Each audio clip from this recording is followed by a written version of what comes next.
Luca Productions présente. J'ai le plaisir de souhaiter la bienvenue au Premier ministre par intérim de la République du Mali, son Excellence Abdoulaye Maïga. Je l'invite à s'exprimer devant l'Assemblée.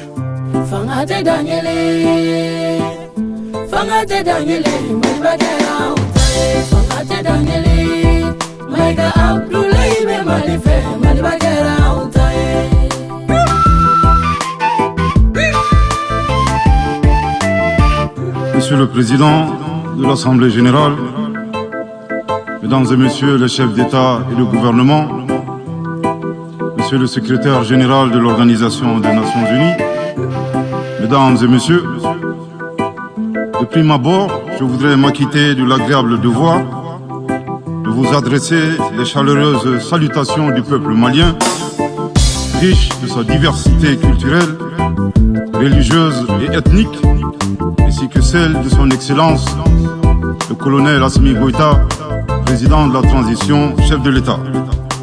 Permettez-moi de réitérer à notre secrétaire général, M. Antonio Guterres, notre haute appréciation des efforts louables qu'il continue de déployer pour la réalisation des nobles objectifs de notre organisation commune. Nous sommes convaincus que vous êtes un ami du Mali et du Sahel.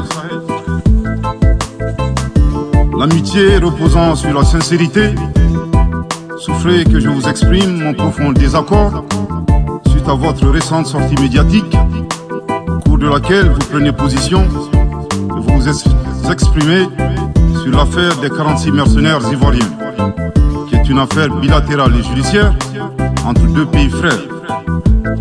C'est évident que la qualification judiciaire des infractions liées à cette affaire ne relève pas des attributions du secrétaire général des Nations Unies. Au Mali, notre administration ne travaille pas sur la base de l'oralité ni de déclarations par voie de presse. Excellence, Monsieur le secrétaire général, votre position sur l'affaire des mercenaires a été suivie par certains responsables d'Afrique de l'Ouest. Donc, c'est sous votre couvert que nous leur adresserons des messages. À l'endroit du président en exercice de la CEDEAO, M. Oumaro Sissoko Ambalo, qui affirme, je cite, « On vient de voir avant-hier la déclaration du secrétaire général des Nations Unies qui dit que ce ne sont pas des mercenaires. Moi, à la place des Maliens, j'aurais relâché ces 49 soldats. » Fin de citation. Je voudrais très respectueusement signifier à ce dernier qu'il existe un principe de subsidiarité, d'ailleurs au contour flou, entre la CEDEAO et les Nations Unies, et non un principe de mimétisme. Également, il est important de lui préciser que le secrétaire général des Nations Unies n'est pas un chef d'État, et le président en exercice de la CEDEAO n'est pas un fonctionnaire. Par conséquent, il serait indiqué qu'il ne banalise pas la CEDEAO. Je voudrais signaler au président en exercice de la CEDEAO qu'à la fin de son mandat, les peuples ouest-africains le jugeront sur les efforts qu'il a fournis pour améliorer les conditions de vie des populations et non des shows médiatiques servant des agendas étrangers.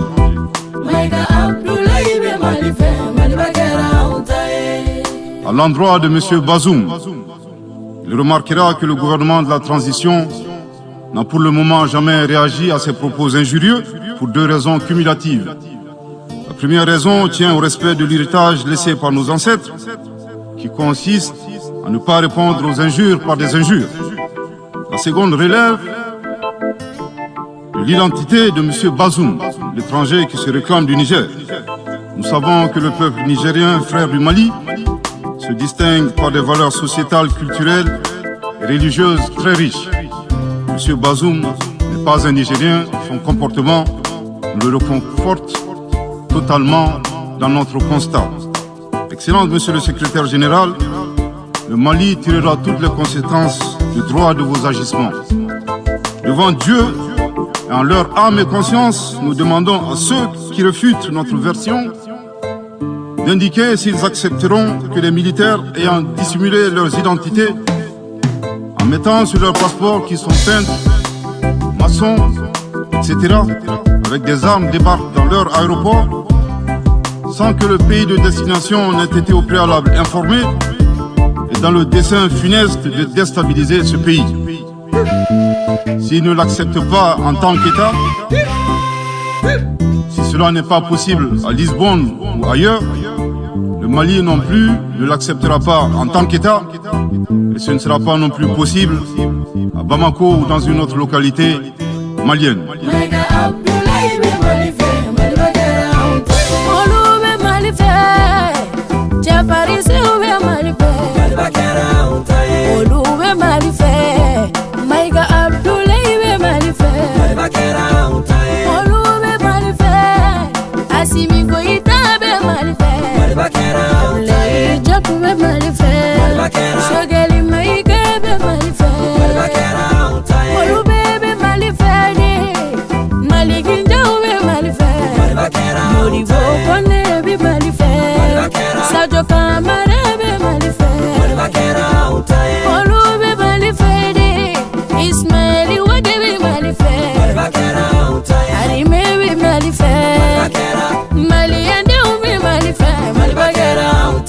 Monsieur le Président, le monde se souviendra qu'après avoir été abandonné en plein vol le 10 juin 2021 par la France, qui a unilatéralement décidé de retirer la force Barkhane du Mali, mon pays a été ensuite poignardé dans le dos par les autorités françaises. La précision est d'autant plus utile que nous refusons tout amalgame avec le peuple français que nous respectons. Les autorités françaises, profondément anti-françaises, pour avoir régné les valeurs morales universelles et trahi le lourd héritage humaniste des philosophes des Lumières, se sont transformées en une junte au service de l'obscurantisme.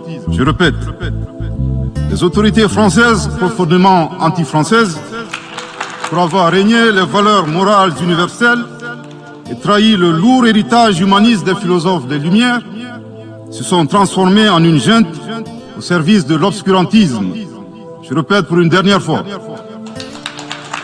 Les autorités françaises, profondément anti-françaises, pour avoir régné les valeurs morales universelles et trahi le lourd héritage des philosophes des Lumières, se sont transformés en une junte au service de l'obscurantisme. Obscurantisme de la junte française qui s'est rendue coupable d'instrumentalisation des différences ethniques, en oubliant si vite sa responsabilité dans le génocide contre les Tutsis au Rwanda. Coupable également de tenter désespérément de diviser les Maliens, enfants d'une même famille.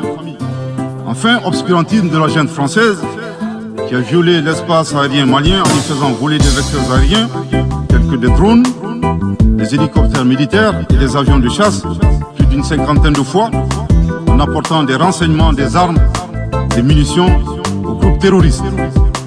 Afin de se donner une bonne conscience, la junte française accuse le Mali de n'avoir pas été reconnaissant en se gargarisant de la mort regrettable de 59 soldats français au Mali lors de diverses opérations de lutte contre le terrorisme. À cette triste accusation, nous rappelons que dans la majorité des interventions d'officiels maliens et des cérémonies, nous rendons systématiquement un hommage à l'ensemble des victimes de l'insécurité au Mali, sans distinction de nationalité, donc y compris les 59 Français décédés. Aussi, nous les invitons à ne pas s'arrêter à si bon chemin et de remonter le temps, en passant par leur intervention en Libye, décriée par toute l'Afrique, sans oublier la participation forcée des milliers d'Africains à la Première et la Seconde Guerre mondiale, sans oublier la traite négrière qui explique le sort économique de beaucoup de pays. Combien d'Africains sont-ils morts pour la France et le monde libre dans lequel nous vivons? Monsieur le Président, eu égard à la gravité des faits commis par la junte française, le Mali, dans sa lettre en date du 15 août 2022, a demandé la tenue d'une réunion d'urgence du Conseil de sécurité des Nations Unies. Cette réunion a pour objet de permettre au Mali de présenter les éléments de preuve en sa possession, démontrant que l'armée française a agressé en de maintes reprises mon pays, en violant de manière répétitive et fréquente l'espace aérien malien, sans autorisation des autorités maliennes, et parfois en falsifiant des documents de vol. plus grave, Monsieur le Président, le Mali sera en mesure de prouver que la junte française a fourni des renseignements et des armes à des groupes terroristes. Le gouvernement du Mali s'interroge sur les raisons qui poussent cet État membre du Conseil de sécurité, de surcroît assurant la présidence de cet organe, à faire obstacle au débat en vue de la manifestation de la vérité. Le monde doit être édifié sur les faits graves qui se sont déroulés au Mali et qui sont à la base de l'aggravation de l'insécurité et de la déstabilisation du Mali et du Sahel.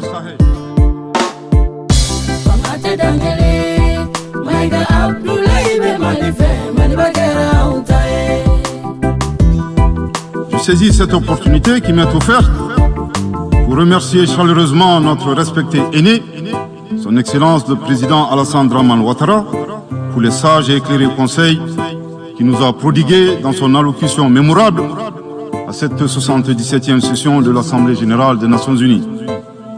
Je voudrais le rassurer que les autorités de la transition malienne n'ont d'autres objectifs que de faire des réformes politiques et institutionnelles avant d'organiser des élections, tout en luttant obstinément contre le terrorisme. Ces réformes permettront d'améliorer la gouvernance et toutes les dispositions seront prises pour que la démocratie malienne soit la plus enviée au monde. Dans ce chantier, nous prêterons une attention particulière au troisième mandat qui ne sera pas possible. Le troisième mandat pour un public moins averti consiste pour un président de la République d'effectuer une manœuvre en 4 temps en vue de conserver le pouvoir pour lui seul et son clan. Premier temps, presque en fin de second mandat, donc en principe non rééligible, il s'agit pour le président de la République sortant de déclencher une révision constitutionnelle de manière non consensuelle. Deuxième temps, au cours de cette révision constitutionnelle, le président de la République sortant modifiera quelques dispositions constitutionnelles.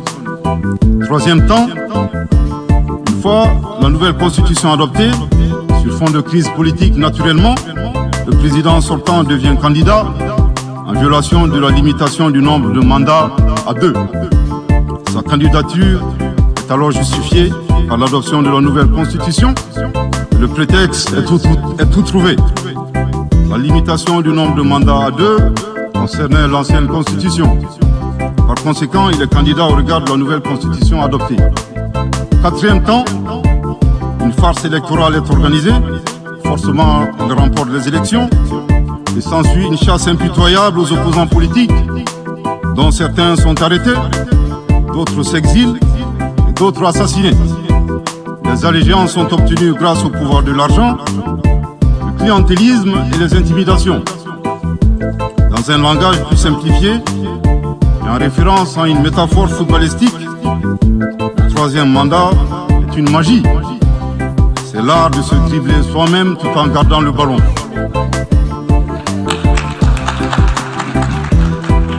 Excellence, Monsieur le Président Ouattara, le Conseil nous rappelle la triste histoire du chameau qui se moque de la bosse du dromadaire.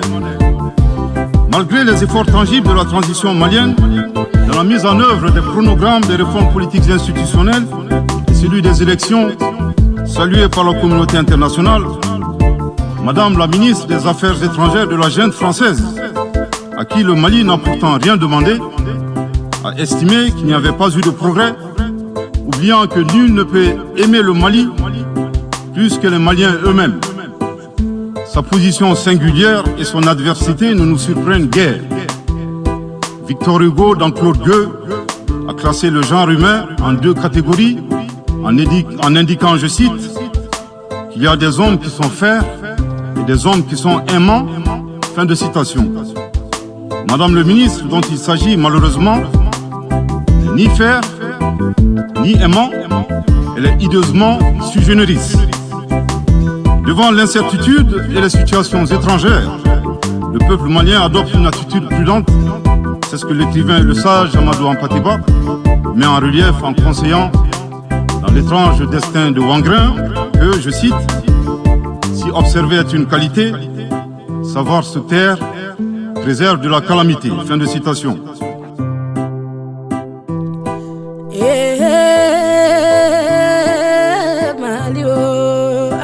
l'occasion pour moi de saluer les relations de coopération exemplaires et fructueuses entre le Mali et la Russie, tout en réaffirmant que le Mali reste ouvert à tous les partenaires qui souhaitent l'aider à relever les défis multiples qui l'assaillent dans le respect strict de sa souveraineté, de son unité et de la dignité du peuple malien.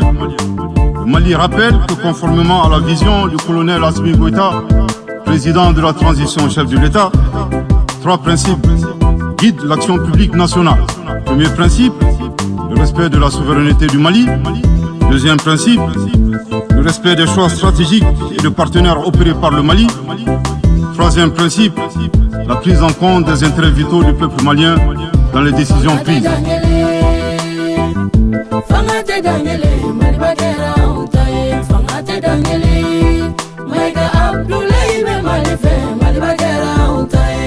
En application de ces principes, le Mali reste disposé à poursuivre et à renforcer ses relations de bon voisinage avec l'ensemble des pays qui l'entourent. De même, le Mali, fidèle à son engagement panafricain, continuera à œuvrer au sein des organisations sous-régionales et régionales pour la réalisation de l'intégration africaine.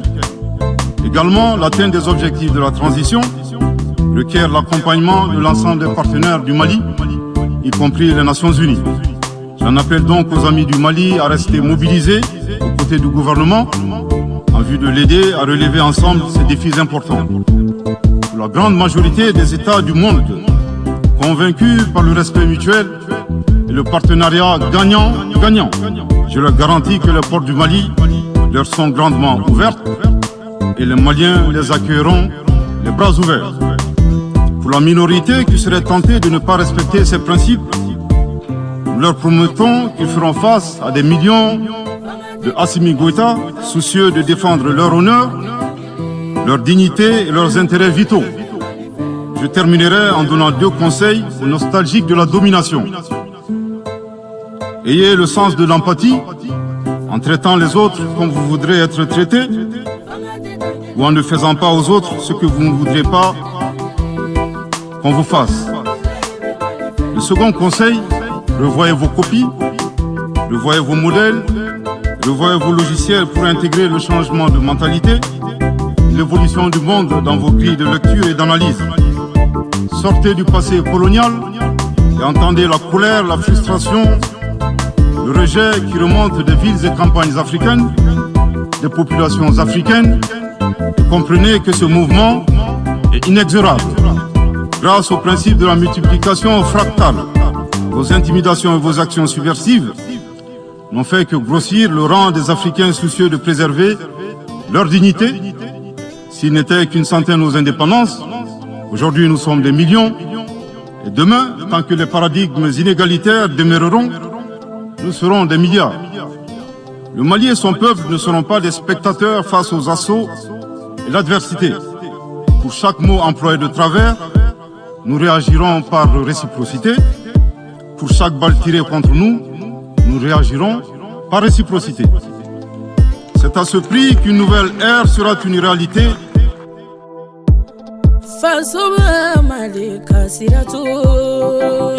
Pour terminer, je dirais que le peuple malien a décidé de prendre son destin en main.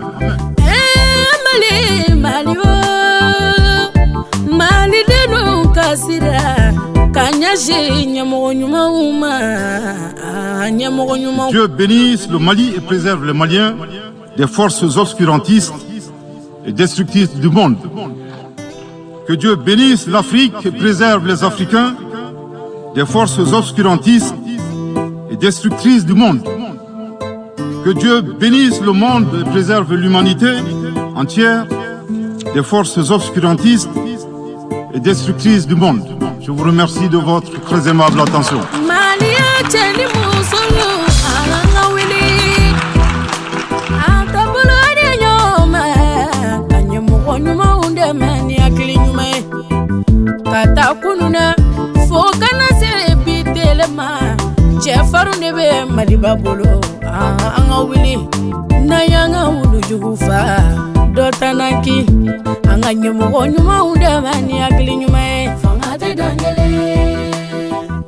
Fangate dangele